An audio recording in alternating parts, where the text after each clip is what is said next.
कोल्हापूर जिल्ह्यातील एका ठिकाणी एका परिसरामध्ये राहणारी एक महिला होती आणि त्या महिलेला काही पैशांची गरज पडली होती. म्हणून तिने एका व्यक्तीकडून पैसे घ्यायचं ठरवलं होतं. पण मात्र तो जो व्यक्ती आहे तो सावकार होता. मग आता ही महिला त्या सावकाराकडे पैसे घ्यायला गेली होती. पण मात्र तो जो सावकार आहे तो म्हणला की मी 10% व्याजानं पैसे देतो. आता त्या महिलेला पैशाची गरज मोठ्या प्रमाणात असल्यामुळं त्या महिलेनं 10% तर 10% व्याजानं त्या सावकाराकडून पैसे घेतले आणि पैसे घेतल्यानंतर तिच्या ज्या गरजा होत्या त्या गरजा त्या महिलेनं पूर्ण केल्या. पण मात्र कालांतराने जेव्हा ते व्याजाची रक्कम जास्त जास्त वाढत होती तेव्हा मात्र त्या महिलेला ते पैसे देणं होत नव्हते. मग तो जो सावकार आहे तो महिलेच्या घरी जात होता. माझे पैसे कधी देणार, काय देणार असा जाब सुद्धा विचारत होता. पण मात्र महिलेकडे पैसे नसल्यामुळं ती आज देते उद्या देते असं त्याला ती सांगत होती. पण मात्र एक दिवस तो सावकार थेट त्या महिलेच्या घरी गेला आणि त्या महिलेसोबत त्या महिलेच्या घरामध्ये जाऊन त्यानं तिच्यासोबत सगळं काही मनमोकळेपणानं आणि जबरदस्तीनं केलं. जेव्हा त्या महिलेनं त्याला विरोध केला तेव्हा त्या सावकारानं त्या महिलेचा नको तसा व्हिडिओ सुद्धा काढला आणि घडलं एक धक्कादायक प्रकरण, धक्कादायक घटना. नेमकं काय आहे संपूर्ण प्रकरण, कुठं घडली ही घटना, हे आपलं अगदी सविस्तरपणे बघायचं आहे. पण जर तुम्ही अजूनही आपलं चॅनल सबस्क्राईब केलं नसेल तर लगेचच करून घ्या आणि बाजूला असणाऱ्या बेल नोटिफिकेशनला सुद्धा ऑन करायला विसरू नका. आता ही जी संपूर्ण घडलेली घटना आहे ती आहे कोल्हापूर जिल्ह्यातील गांधीनगर पोलीस ठाण्याच्या हद्दीमध्ये घडलेली संपूर्ण घटना आहे. आणि या ठिकाणी या परिसरामध्ये राहणाऱ्या एका महिलेनं एका खाजगी सावकाराकडून 10% व्याजानं पैसे घेतले होते 2 वर्षापूर्वी. आता 2 वर्षापूर्वी पैसे घेतल्यानंतर पहिले काही महिने ते महिने सुरुवातीला त्या महिलेनं सुरळीतपणानं ते आर्थिक जे व्याज आहे ते तिला टायमाला त्याला दिलं होतं. पण मात्र नंतर ती व्याजाची रक्कम वाढत असल्यामुळं आणि त्या महिलेकडं आधीच पैशाची अडचण असल्यामुळं ती त्याला वेळेवर पैसे देऊ शकली नाही.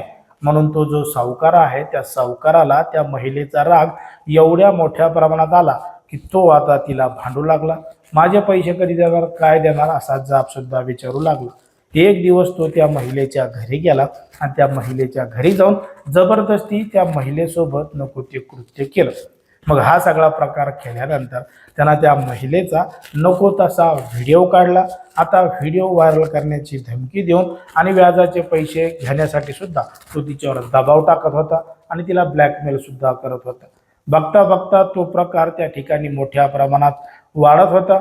एक दिवस त्या खाजगी सावकारानं त्या महिलेसोबत काढलेला नको तसा व्हिडिओ होता तो त्याच्या जवळच्या मित्रांना दाखवला.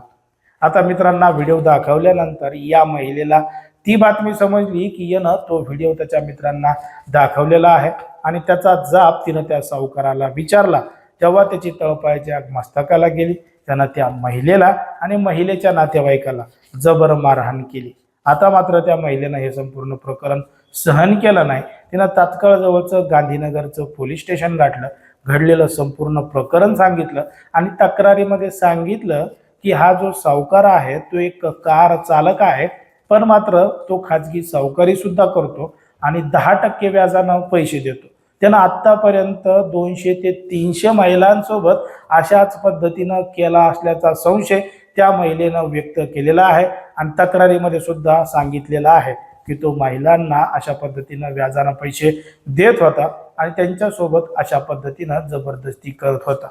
आता महिलेच्या तक्रारीवरून पोलिसांनी गुन्हा दाखल केलेला आहे आणि या संपूर्ण प्रकरणाचा तपास पोलीस गांभीर्यानं करत आहेत.